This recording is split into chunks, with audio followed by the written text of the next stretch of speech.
स्वागत है यीशु मसीह की प्रेजेंस में। हालेलुया। अपनी सीट ग्रहण करो जहां भी बैठे हो। अपने हाथों को उठाओ, बोलो जितनी गवाहियां जितना वचन मैं सुनूं, मैं 100 गुना फलों को लेके आऊं। उठाओ अपने हाथों को।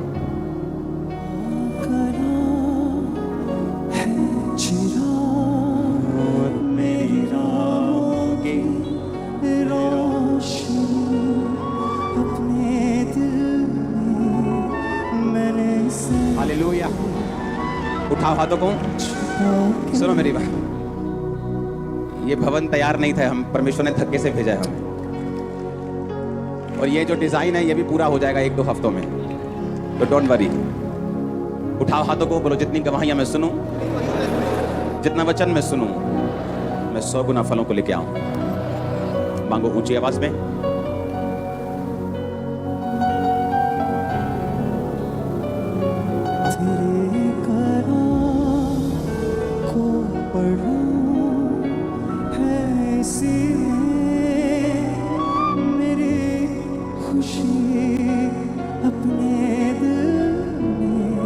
मांगो मांगो मांगो, जो गवाही मैं सुनूं, जो वचन मैं सुनूं, 100 गुना फलों को लेके आऊं।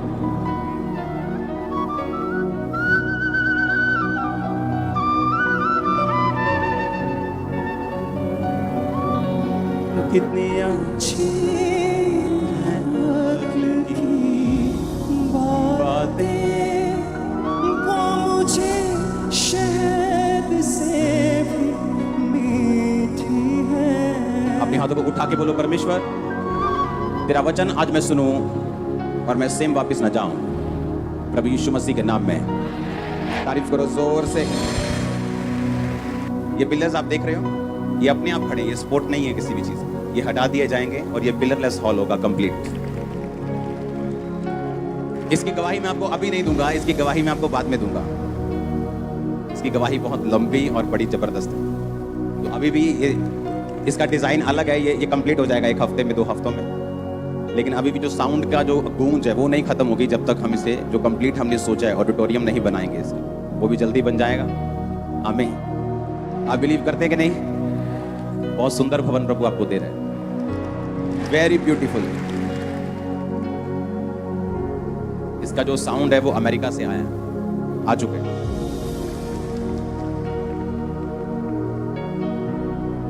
अपने पड़ोसी को बोलो ध्यान से सुन। अपने पड़ोसी को बोलो कुछ भी नहीं जो मुमकिन नहीं। बोलो बार बार।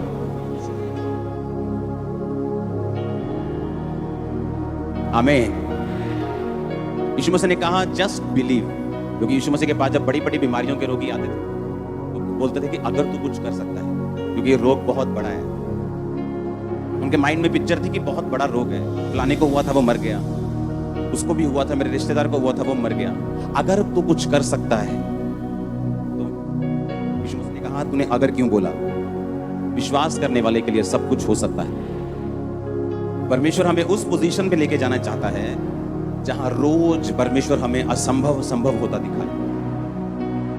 एवरीडे, रोज वो हमारी आत्मिक जो पोजीशन है, हमारी जो लाइफ है, वो इस तरह से सेट करना चाहता है कि हम रोज इम्पॉसिबल पॉसिबल होता हुआ देखें। Every day. कई बार जो हम मांग रहे होते हैं परमेश्वर हमें देता नहीं, जस्ट हमें चेक करने के लिए, हमारी विश्वास योग्यता को परखने के लिए। जैसे मुझे उसने चेक किया हीलिंग अनॉइंटिंग देने से पहले, खुद बीमारी में रख के, इतना बड़ा काम देने से पहले खुद मेरी वफादारी को उसने चेक किया। कई बार वो इन कारणों से हमें रोक के रखता है, लेकिन उसके साथ भी वो हमें ऐसी पोजीशन में चाहता है कि हम रोज असंभव कामों को संभव होता हुआ देखें। यही परमेश्वर का प्लान है आपकी लाइफ के लिए। परमेश्वर चाहता है हम इस पोजीशन में रहें, हमेशा इस तैयारी में, इस पोजीशन में रहें कि हम रोज एवरी डे अपने बच्चों में, अपनी लाइफ में, अपनी फैमिली में रोज एक नया मिरेकल्स देखें, रोज एक नया चमत्कार देखें। एवरी डे वो ऐसा सुपरनेचुरल हमें बनाना चाहते हैं। हमारा शरीर उसके आड़े आता है, हमारा व्यभिचार, हमारा गुस्सा, हमारी लड़ाइयां, हमारे झगड़े, प्रार्थना का ना कर पाना, प्रार्थना में ध्यान ना लगाना। मेरा प्रार्थना से ध्यान नहीं लगता, किसी का नहीं लगता। मेरा प्रार्थना में मन नहीं करता, पास्टर्स का भी मन नहीं करता, मन किसी का नहीं करता। लेकिन जब मालूम होता है कि ये कड़वी दवाई मेरे शरीर को हील कर सकती है तो हम पीते हैं। और जब हमें मालूम होता है कि परमेश्वर की प्रेजेंस में अगर हम रहेंगे, उसकी हुजूरी में हम रहेंगे और प्रेयरफुल रहेंगे और वचनों पे चलते रहेंगे और लिखित वचनों से हटेंगे नहीं, तो परमेश्वर ये ऐसे काम करता है कि हम रोज इम्पॉसिबल को पॉसिबल होता देखें अपनी लाइफ में। ऐसा रोज होगा। आपने एक मिरेकल सुना, हम रोज सुनते हैं। हम मंगलवार भी सुनते हैं, हम सोमवार भी लोगों को सुनते हैं, हम बुधवार भी सुनते हैं, मेरी लाइफ में ये काम हुआ, हम वीरवार भी सुनते हैं, आप संडे थर्सडे सुनते हैं और रोज प्रेयर माउंटेन की शायद प्रार्थना में सुनते होंगे, लेकिन हम रोज सुनते हैं। ऐसे लोग जिनको यूट्रस का कैंसर था, ऐसे लोग जिनको अंदर जिनके बड़ी रसौलियां कैंसर की बन चुकी थी, जस्ट एक विजिट चर्च में आए वो एक बार 7 समुंदर पार से, जब वापस गए लाइफ चेंज थी। मैं जस्ट एक टेस्टिमनी आपको दे रहा हूं, और जब उनकी टेस्टिमनी आती है और जब वो बताते हैं कि हमारी पूरी लाइफ, हमारी पूरी जिंदगी, मेरी पूरी जिंदगी इस बीमारी के आसपास थी, शादी नहीं हो पाई, काम नहीं कर पाई, फैमिली से बना के नहीं रख पाई, लाइफ में इमोशनल डिस्टर्ब रही, मेरी जिंदगी खराब हो गई, लेकिन जब मुझे मालूम हुआ कि परमेश्वर हील, और मैं क्रिश्चियन लोगों की बात कर रहा हूं, और फैसला किया 7 समंदर पार से कि चलो चर्च में चलते हैं। वहां ले हैंड हुआ, वापस गई, सिचुएशन बदल गई 100%, क्योंकि परमेश्वर ऐसा चाहता है, क्योंकि वो सुपरनेचुरल है, वो सामर्थ्य है, वो डरता नहीं, वो संभव को संभव करने वाला, और वो ये चाहता है उसके बच्चे भी रोज ऐसा देखें और करें अपने हाथों से भी। आपकी दुकान पे कस्टमर नहीं है, उस जगह जहां कस्टमर खड़े होते हैं, खड़े होकर गैर भाषा बोलो आधा घंटा, तुम सारा दिन फ्री नहीं हो, आपको करना नहीं आता काम। हालेलुया। परमेश्वर चाहता हम इम्पॉसिबल रोज देखें, एवरी डे। जस्ट उसको ऐसे बर्तन चाहिए जो समर्पित हों, जो तेल परमेश्वर उन बर्तनों में उंडेलना चाहता है वो गंदे ना हो, वो तैयार हो कि परमेश्वर जस्ट उंडेल सके। जितना मिरेकल आप चाहते हैं, जितना असंभव आप देखना चाहते हैं, आपको मालूम परमेश्वर उससे ज्यादा देखना चाहता है आपकी लाइफ। और बाइबल कहती है वो वचन से बंधा हुआ, वो वचन से इधर उधर नहीं होता। अगर आप उसकी महिमा के लिए कुछ मांगेंगे वो आपको देगा, बाइबल कहती है। उसने कहा तुमने मांगा पर पाया नहीं, क्योंकि तुम इसलिए मांगते हो कि व्यभिचार में उड़ा दो। परमेश्वर रोज चाहता है आपकी लाइफ में मिरेकल्स हो, एवरी डे। आपका फादर बीमार है, आप चर्च में आती, जस्ट अपना हाथ रखो उस पे, वो हील होगा। आपकी फैमिली में परमेश्वर आपके जरिए मिरेकल करेगा, अपने बच्चों पे, आपके रिश्तेदारों के ऊपर। इतनी सामर्थ जो यहां से लेके जाते हो, कहां खर्च करोगे? कुछ कहीं तो खर्च करो, अंदर ही अंदर वो दब जाएगी नहीं तो। और ये परमेश्वर की विल है आपकी लाइफ में। आपके हस्बैंड का माइंड एकदम से चेंज होने वाला है, सच कह रहा हूं। आपका फाइनेंस जिसके लिए आप 15 साल से इंतजार कर रहे हो, चेंज होने वाला एकदम से। परमेश्वर ये ठान चुका है आपकी लाइफ में मिरेकल करना। उसने मेरी लाइफ में ठान लिया था कि जो ये हीलिंग मांग रहा है मैं इसे दूंगा। जस्ट वो इंतजार कर रहा था कि मैं पोजीशन मेरी सही हो जाए, ऐसा ना हो कि मैं हीलिंग लेके भाग जाऊं और परमेश्वर का जो सबसे बड़ा मकसद था हीलिंग के बाद मुझे इस्तेमाल करने का, वो पूरा ना हो। इसलिए उसने इंतजार किया कि पहले मैं इस्तेमाल होने के लिए तैयार हो जाऊं। वो आपकी लाइफ में जो भी कर रहा है उसमें उसका एक बड़ा मकसद है। उस मकसद को बाय फेथ आप पकड़ के रख सकते हो। इसलिए वचन में लिखा है कि धर्मी जन विश्वास से जीवित रहेगा। धर्मी जन कैसे जीवित रहेगा?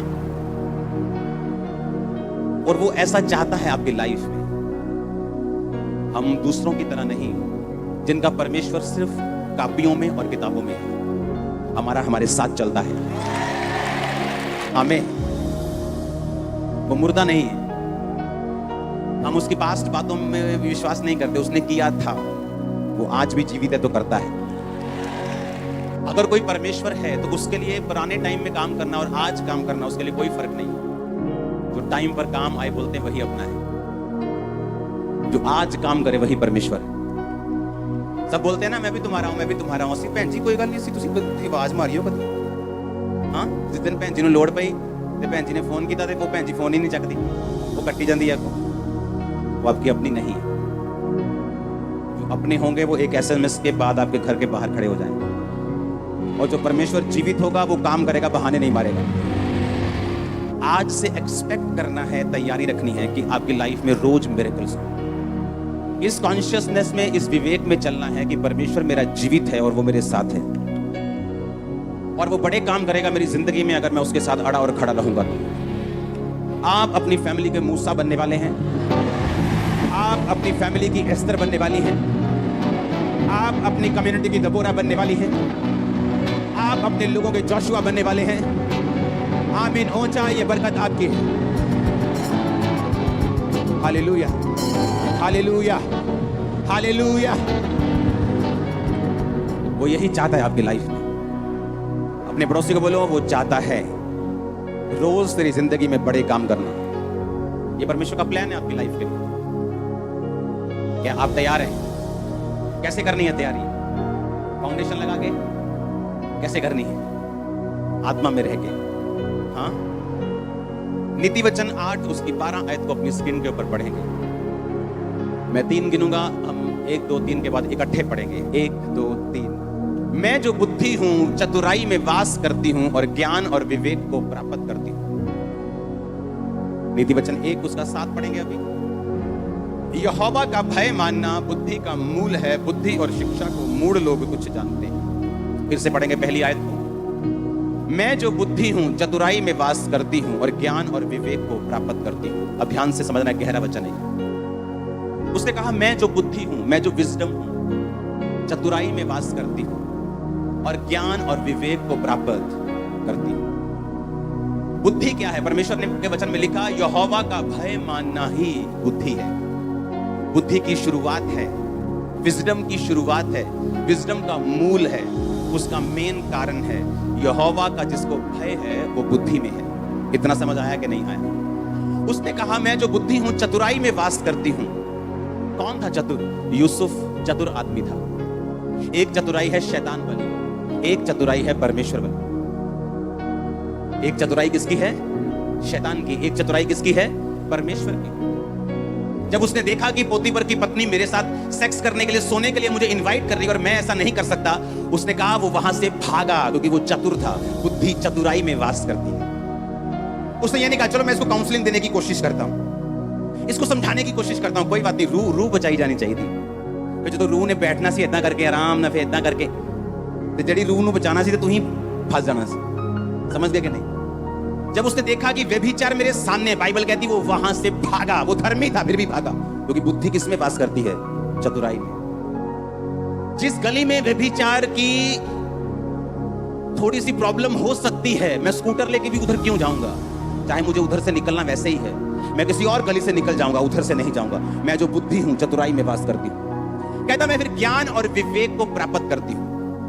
कौन सा ज्ञान? ये वो ज्ञान नहीं जो आप किताबों में लेते हैं, जो स्कूल और कॉलेजेस में मिलता है। वो ज्ञान अच्छा है, लेकिन उस ज्ञान की परमेश्वर बात नहीं कर रहा। ये ज्ञान उससे ऊपर है। ये ज्ञान वो ज्ञान है जो हेवनली है, जो स्पिरिचुअल है। ये ज्ञान वो है जब आप एक रात फैसला करते हैं कि मुझे, जो मेरा भाई, जो मेरा दोस्त मुझे पार्टनरशिप बिजनेस में करने के लिए बोल रहा है, मैं सुबह उसके पास जाता हूं और मैं जाके बोलता हूं कि ठीक है मैं तेरा पार्टनर बनने के लिए तैयार हूं। और जैसे ही आप सोते हैं, अगर आपके अंदर परमेश्वर की डर है, भय है, बुद्धि है, तो रात को आपको सपना आएगा कि सुबह मत जा। ज्ञान कौन सा वाला? वो जो ऊपर से आता है। यीशु मसीह ने कहा कितने पति हैं तेरे? उसने कहा हाँ मेरा तो अभी मैरिज। यीशु मसीह ने कहा तू कितने पति कर चुकी? कितने? 5 पति कर चुकी। उसने कहा मुझे ऐसा लगता है कि तू एक भविष्यद्वक्ता है। वो ज्ञान कहां से आया था? यीशु मसीह ने कहीं पढ़ा था? कहां से आया था? हेवन से आया था। जब आपके अंदर बुद्धि काम करना शुरू करती है, जो चतुराई के साथ काम करती है, परमेश्वर ने कहा वो ज्ञान और विवेक को प्राप्त करते हैं। जब ज्ञान, हेवनली ज्ञान आपके अंदर आता है, आपको मालूम होता है कि मुझे ये काम नहीं करना, ये आदमी से नहीं मिलना, ये औरत से नहीं मिलना, ये वाला काम नहीं करना। आपको सपना आता है, लेकिन होता क्या है? जिस दिन सपना आना होता है, आपने 6 घंटे टीवी देखा होता है, आपने सारे टीवी के प्रोग्राम देखे होते हैं, आपने फेसबुक पे घंटों बिताए होते हैं, आप इतना संसार में गुमे होते हैं कि जब आप लेटते हैं आपको कोई सपना नहीं आता। जबकि आप लोगों को जो नींद है, जो आपका सोना है, वो सोने के लिए नहीं बल्कि परमेश्वर से बात करने के लिए है। आज कलीसिया गुमी हुई क्यों है मालूम? आज कलीसिया लॉस्ट क्यों है? आज क्रिश्चियन लोग जो हैं वो गुमे से क्यों है? ना तो अपने फाइनेंस में, ना लाइफ में, ना फैमिली में, ना सेहत में, हर तरफ उनको लगता है कि ऐसा लगता है कि परमेश्वर है ही नहीं, क्योंकि उनके काम परमेश्वर वाले नहीं। उसने कहा मैं जो बुद्धि हूं किसमें वास करती हूं? अब मुझे मालूम है कल मुझे कहां जाना है? चर्च। आज क्या है? शनिवार। तो कल परमेश्वर मुझसे बात करे तो मैं शनिवार क्यों ना फास्ट रखूं? मैं फास्ट रखती हूं। मैं टीवी से दूर हूं आज, मैं अपनी सहेलियों से दूर हूं, मैं अपने फालतू चीजों से दूर हूं, मोबाइल मैंने आज बंद कर दिया, मैं प्रार्थना में हूं। और रात आप सोए और परमेश्वर बात कर रहा है कि कल जब तू चर्च में जाएगी इस प्रेयर पॉइंट से प्रार्थना करना। आपने उस प्रेयर पॉइंट से प्रार्थना की, परमेश्वर ने मेरे कान में बात की, एक औरत यहां है जिसका ये है, जिसका वो। प्रोफेसी सिर्फ मुझ पे निर्भर नहीं करती। अगर मुझे असली करनी, अगर नकली करनी, तो मैं कोई भी दो जन ढूंढूंगा, उनका डाटा निकलवाऊंगा और सारी दुनिया के सामने बोलूंगा तेरे इतने बच्चे हैं, तेरा ये नाम है। वो वाली मुझे नहीं आती करनी। मैं आपको रियल वाली बता रहा हूं जो मुश्किल है और कम लोग उसे करते हैं। हालेलुया। लेकिन जिस समय मुझे संडे चर्च आना था, मैं तो शाम को टीवी देख रहा था, मैं तो शाम को मोबाइल पे था, मैं तो पार्टी में गया था, मैं तो सभी दुनिया के कामों में बिजी था। मैं रात को 2 बजे सोया हूं, सुबह उठा हूं, परोंठे खाए हैं 5-7, तो मैं चर्च में आ गया हूं। Hallelujah, hallelujah. अरे इतने परोंठे खा के चर्च में आओगे तो परमेश्वर कैसे बात करेंगे? अगर रात को हम इतने वर्ल्डली होके चलेंगे, हमें मालूम है एक प्रेयर, एक प्रोफेटिक वर्ड, एक प्रभु का टच मेरी लाइफ को चेंज कर सकता है, मेरे पति को चेंज कर सकता है, मेरे कैंसर को चेंज कर सकता है, मेरी बीमारी को खत्म कर सकता है। पर क्या मैं उस टच के लिए तैयार हूं? ये क्वेश्चन अपने आप से। अगर मैं उस टच के लिए तैयार हूं तो रात को मैं टीवी में क्या देख रहा था फिर? अगर मैं उस टच के लिए तैयार हूं तो फोन पे क्यों लगा था फिर? अगर उस स्पर्श के लिए तैयार हूं तो कहां थी मेरी पवित्रताई? उस स्पर्श के लिए अगर तैयार हूं तो कहां थी मेरी प्रार्थना? वो तो है नहीं। लेकिन हम आके डिमांड करते हैं, परमेश्वर, जैसे मर्सिडीज के शोरूम के सामने हम रोज जाके बोले मुझे मर्सिडीज चाहिए लेकिन मैं पैसे साइकिल के दूंगा। बोलेगा भाई मर्सिडीज चाहिए, मर्सिडीज के पैसे ले आ। हम कैसे तुझे दे दें? हम नहीं दे सकते। उसने कहा मैं जो बुद्धि हूं इसमें वास करती हूं। दीदी वचन कहता है, हे भोले लोगों, कब तक भोले बने रहोगे? कब तक परमेश्वर पे सारा कुछ छोड़ते रहोगे? जबकि परमेश्वर ने तुम्हें सारा सिस्टम दिया है। उसने अमीर होने के लिए तुम्हारे बीज बोने की व्यवस्था रखी है, उसने सामर्थ्य होने के लिए तुम्हारी प्रार्थना करने की व्यवस्था रखी है, उसने आवाज सुनने के लिए फास्टिंग की व्यवस्था रखी है। तुम कब तक वो नहीं छुओगे और कब तक तुम भोले बने रहोगे और कब तक भटके रहोगे और कब तक तुम उसकी आवाज ना सुनोगे? हालेलुया। अगर मैं बुद्धि, उसने कहा मैं जो बुद्धि हूं मैं चतुराई में वास करती हूं। मुझे मालूम है उस संगति में अगर मैं जाऊंगा तो मेरी स्पिरिचुअल लाइफ बिगड़ सकती है। मैं जानता अगर मैं उस दोस्त के साथ ज्यादा मिलूंगा तो मेरी स्पिरिचुअल लाइफ पे इफेक्ट हो सकता है। मैं तो कई पास्टर्स को नहीं देखता हूं, उनकी फेसबुक तक नहीं देखता हूं, क्योंकि जब वो फेक करते हैं और आप उनके अच्छे रिजल्ट्स को देखते हैं वो आपको प्रभावित करती है, लेकिन आपको मालूम नहीं फ्यूचर में उनके साथ क्या होगा। जब मुझे मालूम है परमेश्वर की बुद्धि चतुराई में वास करती है, मुझे चतुर होना पड़ेगा, मुझे चालाक होना पड़ेगा। सांपों की तरह यीशु मसीह ने कहा तुम्हें चालाक और बुद्धिमान होना पड़ेगा। उसने सांप की एग्जांपल दी, यीशु मसीह ने कहा सांप की तरह बुद्धिमान बनो। कबूतर के नाई क्या बनो? भोले बनो। कबूतर को पकड़ लो, वो आपको चोंच नहीं मारता, वो आप पे अटैक नहीं करता। उसने हमें कबूतर की तरह बनने के लिए बोला कि अटैक मत करो। उसने हमें सांपों की तरह बुद्धिमान होने के लिए बोला कि जब उसको पकड़ने की कोशिश करते हैं वो छुप जाता है और भाग जाता है। उसने हमें इस तरह से चतुराई में वास करने के लिए बोला। जब यीशु मसीह को मालूम हुआ कि मुझे, जब यीशु मसीह के मिरेकल्स देखे, जब लंगड़े चलते देखे, तो लोगों ने फैसला किया कि इसको उठाओ। यीशु मसीह को पॉलिटिकल लोगों ने फैसला किया कि इसको राजा बनाते हैं, इसके साथ पब्लिक बहुत है, इसको खड़ा करते हैं सीएम के लिए, इसको पब्लिक बहुत है, इसको एमपी खड़ा करते हैं। बाइबल कहती है जैसे यीशु मसीह ने जान लिया कि मुझे राजा बनाने के लिए पकड़ना चाहते, उसने बहस नहीं की, वो वहां से चतुराई से निकल के और पहाड़ पे प्रार्थना करने के लिए चले गए। मैं जो बुद्धि हूं चतुराई में वास करती हूं। वो प्रार्थना करने के लिए गए, प्रार्थना की, वापस आए, लोगों का दिमाग चेंज हो चुका था। लोगों के साथ बहस करने से, लोगों को समझाने से, लोगों को ऑफेंड करने से यीशु मसीह को यह अच्छा लगा कि वो परमेश्वर के प्रेजेंस में चले जाएं। अपने मोती सूरों के आगे, पवित्र वस्तुएं कुत्तों को। लेकिन ये बुद्धि कैसे काम करती है? जब आप परमेश्वर का भय मानना लिखा उस बुद्धि का, और वो किसको प्राप्त करती है? ज्ञान। कौन सा ज्ञान? जो हेवनली है, हेवनली ज्ञान। आने वाले समय में लोग टीवी पर देखेंगे, हजारों लोग, आज 1000 लाखों लोग ब्रांचेस में बैठे हुए हैं, टीवी पे देख रहे हैं। ज्ञान कहां से आया था? ये ज्ञान, ये टेक्नोलॉजी वाला ज्ञान नहीं था, कि उस समय टेक्नोलॉजी थी नहीं ऐसी जब मैं ये प्रोफेटिक वर्ड दे रहा था लोगों को। इंटरनेट नहीं था लोगों के पास, टेक्नोलॉजी छोड़ो। जब परमेश्वर आपको ज्ञान देता है, वो ज्ञान कौन सा होता है? वो आपके परिवार के लिए होता है, आपके हस्बैंड के लिए होता है, आपके बच्चों के लिए होता है, आपके बिजनेस के लिए होता है, आपकी जॉब के लिए होता है, आपके पार्टनर को कैसे चुनना है, वो ज्ञान परमेश्वर हेवनली आपको देता है। आज कितने हजारों क्रिश्चियंस हैं जो रॉन्ग मैरिजेस में फंसे हुए हैं, क्योंकि ज्ञान नहीं था। कौन सा वाला? हेवनली। जब चुनने का समय आया मालूम नहीं था, जिनकी सुननी चाहिए थी उनकी सुनी नहीं, और खुद परमेश्वर से कोई संबंध था नहीं, क्योंकि परमेश्वर ने कहा मैं जो बुद्धि हूं, बाइबल कहती है चांदी और सोने और कुंदन से भी अधिक मूल्य किसका है? बुद्धि का। उसने कहा सोने की इच्छा मत रखो, चांदी की इच्छा मत रखो, बुद्धि की इच्छा रखो, वो सोना और चांदी भी आ जाएगा। हालेलुया। जब सुलेमान ने परमेश्वर से मांगा, उसने इसी बुद्धि को मांगा, उसे मालूम था, और परमेश्वर ने कहा जब मैं तुझे बुद्धि देता हूं तो उसके पीछे पीछे ऐश्वर्य भी आएगा, पैसा भी आएगा, ताकत भी आएगी, जीत भी आएगी, क्योंकि तूने सही चीज मांगी है। और कैसे आएगी ये बुद्धि? उसने कहा यहोवा का भय मानना बुद्धि की शुरुआत और बुद्धि का मूल है। मैं जो बुद्धि हूं किसमें वास करती हूं? चतुराई में, और ज्ञान और विवेक को प्राप्त करती हूं। जब बुद्धि आती, विवेक आता है, ज्ञान आपको बढ़ाता है। जब ज्ञान आता है आप अगला स्टेप ले पाते हैं। जब ज्ञान आता है आप अपनी लाइफ के नेक्स्ट लेवल पे चले जाते हैं। जब ज्ञान आता है आप अपनी लाइफ के एक नई हिट को, नया सिक्सर मारते हैं आप अपनी लाइफ में जब ज्ञान आता है, क्योंकि वो हेवनली होते हैं। जो ज्ञान ऊपर से आता है वो फेल नहीं होता। आप नीचे के ज्ञान से कोई बिजनेस खोल सकते हो कि इस इलाके में ये बिजनेस चल सकता है, और वो चल भी सकता है, लेकिन जो ज्ञान, और फेल भी हो सकता है, लेकिन जो ज्ञान ऊपर से आएगा वो कभी फेल नहीं होगा। और मैं उस ज्ञान की बात नहीं कर रहा हूं, ये ज्ञान आपकी लाइफ के लिए पर्सनल होता है। ये बाइबल के शब्दों का ज्ञान मैं बात नहीं कर रहा हूं। आपकी लाइफ में आपको क्या चाहिए और वो कैसे होगा, आपके बिजनेस में आपको क्या करना है, पर्सनल लाइफ में क्या करना है, मैं उस ज्ञान की बात कर रहा हूं। आप मेरी बात समझ रहे कि नहीं?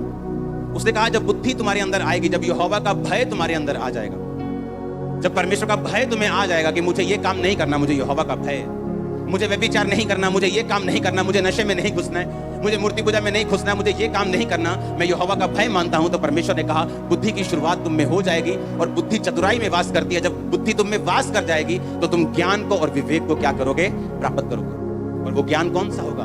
वो तुम्हारे लिए होगा, वो एक रेमा वचन होगा, वो ज्ञान तुम्हारे लिए एक पर्सनल गाइडेंस होगी जो परमेश्वर तुम्हारे परिवार के लिए तुम्हें देगा।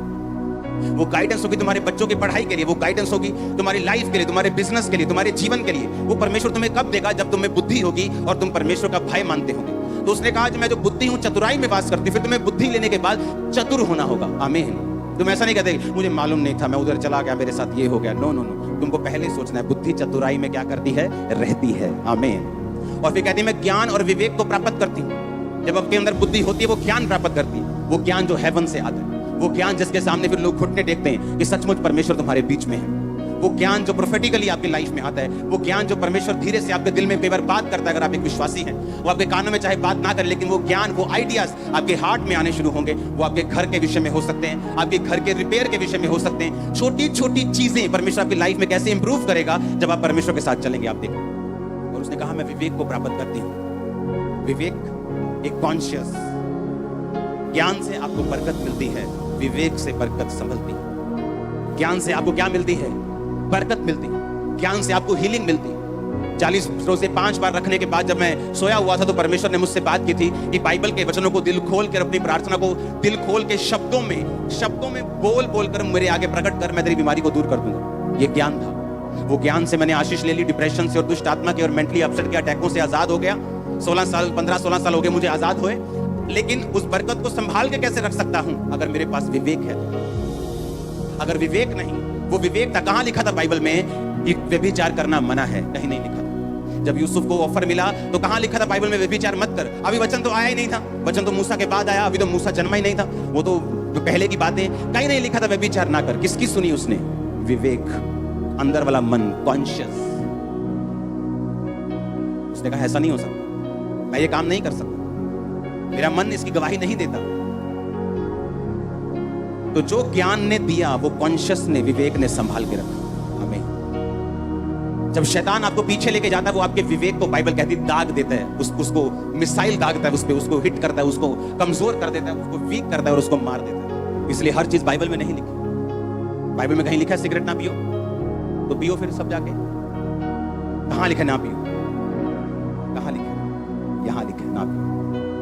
विवेक में लिखा। कहां लिखा था कि टाइथ देना है? जब अब्राहम ने कहा मैं तुझे टाइथ दूंगा, कहीं नहीं लिखा था। उसको मालूम था कि मेरा परमेश्वर के साथ एक संबंध है, एक वाचा है, मैं अपने टाइथ को पे करूंगा। जब लोग इसको नए नियम से, पुराने नियम से प्रीच करने की कोशिश करते हैं, वो अपने डॉक्ट्रिन्स को रैंडमली चेंज करते रहते। देना चाहिए, कोई कहता नहीं देना चाहिए, क्योंकि ये प्रीचिंग नहीं, ये एक टीचिंग नहीं, ये डॉक्ट्रिन नहीं, ये एक वाचा है परमेश्वर के साथ। मैं प्यार करता हूं तो मैं प्रभु को दूंगा। तो कहां लिखा था? कहीं नहीं लिखा, मैं जो बुद्धि हूं। इसलिए उसने कहा अगर तुम में बुद्धि होगी तो तुम ज्ञान को और विवेक को प्राप्त करोगे। वो विवेक होगा जो तुम्हें बीज खाने के लिए मना करेगा, जो तुम्हें टाइट खाने के लिए मना करेगा। वो विवेक होगा जो तुम्हें ऐसी संसारिक चीजों से दूर रहने के लिए बोलेगा कि तुझे दूर रहना है ताकि परमेश्वर तुझसे कांटेक्ट कर सके। आप मानेंगे नहीं, मैं हॉल में नहीं आया हूं, अभी आया हूं हॉल में, लेकिन इस हॉल में जो हुआ, मैंने आने से पहले सपना देखा एग्जैक्ट चीजों का, एग्जैक्ट चीजों का। मैं कह रहा हूं एग्जैक्ट जो हुआ, बारिश से पहले मैंने सपना देखा, क्योंकि मैं तैयार था कल से उसके लिए। आज आपके कान खुल चुके हैं अगर आप चेक करेंगे तो, माइग्रेन जा चुके हैं अगर आप चेक करेंगे तो, वो लीवर रोग, वो फेफड़ों के रोग, वो कैंसर जा चुके हैं अगर आप चेक करेंगे। उसकी प्रेजेंस यहां पे मौजूद है। आमीन। उसने कहा मैं जो बुद्धि हूं किसमें वास करती हूं? चतुराई में वास करती हूं। प्रार्थना करने से पहले आपको दिमाग में चल एक बार व्हाट्सएप चेक कर ले, मैसेज आया कि नहीं। वो 1 मिनट 2 घंटे बाद खत्म होगा। शैतान ने टाइम वेस्ट कर दिया। अब उसने कहा चल निकल, मेरा काम हो गया। आप समझ रहे कि नहीं? उसे मालूम है कि अगर आप सही चलेंगे तो परमेश्वर आपसे कांटेक्ट करेगा, आपको फोन आएगा परमेश्वर का रात, वो रिंग मारेगा रात, वो आपसे बात करेगा और क्लियर बात करेगा वो आपसे। लेकिन क्या आप तैयार है कि नहीं? अगर आप तैयार नहीं तो वो, बाइबल कहती है जो दुल्हन तैयार नहीं दूल्हा उसे नहीं लेके जा सकता। अगर दुल्हन पीछे बर्तन मांजती हो तो दूल्हा उसे ले जाएगा, पर बाइबल कहती है दूल्हा अगर आएगा तो दुल्हन अगर तैयार होगी तो तभी उसे लेके जाएगा। हम अगर तैयारी नहीं कर रहे किसी चीज के लिए कि परमेश्वर हमसे कांटेक्ट करे, वो हमसे बात करे, वो हमको छुए, हमको टच करे, तो हम वो नहीं ले सकते परमेश्वर से। फिर हमें सपने आएंगे संसारिक, जिनका कोई मकसद नहीं, उनका कोई मीनिंग नहीं, क्योंकि बाइबल कहती है कि ज्यादा बातें करने से भी सपने आते हैं, ज्यादा इधर उधर की सुनने से भी आते हैं। तो वो हमें देखना है कि हमें सपना कहां से आया है, कि परमेश्वर ने हमें दिया है कि हमारे अपने शरीर ने हमें दिया है। उसने कहा मैं जो बुद्धि हूं किसमें वास करती हूं? चतुराई में, और ज्ञान और विवेक को क्या करती हूं? प्राप्त करती हूं। जब विवेक आपके लाइफ में होता है, फिर आप ढूंढने नहीं लगते कि बाइबल में ये लिखा है कि नहीं। आपको मालूम है शराब नहीं पीनी, आपको मालूम है ये काम नहीं करना, आपको मालूम है मुझे ये गलत पैसा नहीं कमाना, मुझे ये रॉन्ग चीजें नहीं करनी, मुझे ये काम नहीं करना, आपको मालूम होता है। आप जितना मर्जी बहाना बनाने की कोशिश करो, आपका विवेक आपको बताता है कि जो ये हो रहा है वो गलत है, ये नहीं होना चाहिए। हालेलुया। कितने इन बातों को समझ रहे हैं? और बुद्धि कैसे मिलती है? यहोवा का भय बुद्धि की क्या है? इसका मतलब अगर मुझे यहोवा का भय है, मैं परमेश्वर का डर मानता हूं, पाप से दूर रहता हूं, तो ये सब चीजें मेरी लाइफ में होनी शुरू हो जाएंगी। वो कांटेक्ट करेगा, वो टच करेगा, वो हील करेगा, वो डिलीवर भी करेगा, वो ज्ञान देगा, वो विवेक देगा, वो संभाल के रखेगा, वो आगे भी लेके जाएगा। आप मेरी बात समझ रहे कि नहीं? मैं जो बुद्धि हूं कहां वास करती हूं? चतुराई में वास करती हूं। हे भोले लोगों, कब तक भोलेपन से प्रीति रखोगे? उसने कहा।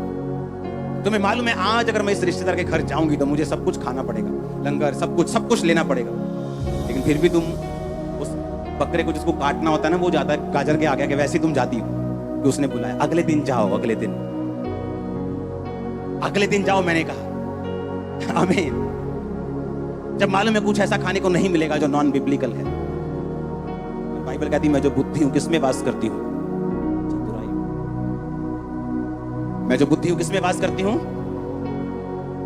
लेकिन अगर बुद्धि नहीं होगी, तुम जाओगे, खाओगे, पियोगे, बीमारियां लेके आओगे, फिर प्रेयर लाइन में खड़े होंगे तुम, और पास्टर पे सारा जोर लगाने के लिए बोलोगे पास्टर जी अच्छा ही करो। हाँ? और पास्टर इतनी देर से वचन दे रहा है, वो आपको सिखा रहा है, वो आपको समझा रहा है। अगर आप सुन ले ध्यान से तो बाइबल कहती है तुम्हें हीलिंग की जरूरत नहीं होगी, तुम एवरग्रीन हील रहोगे। एक धर्मी बीमार हो सकता है, उस पर परीक्षा आ सकती है, लेकिन वो बीमारी मृत्यु के लिए नहीं, परमेश्वर की महिमा के लिए। हालेलुया।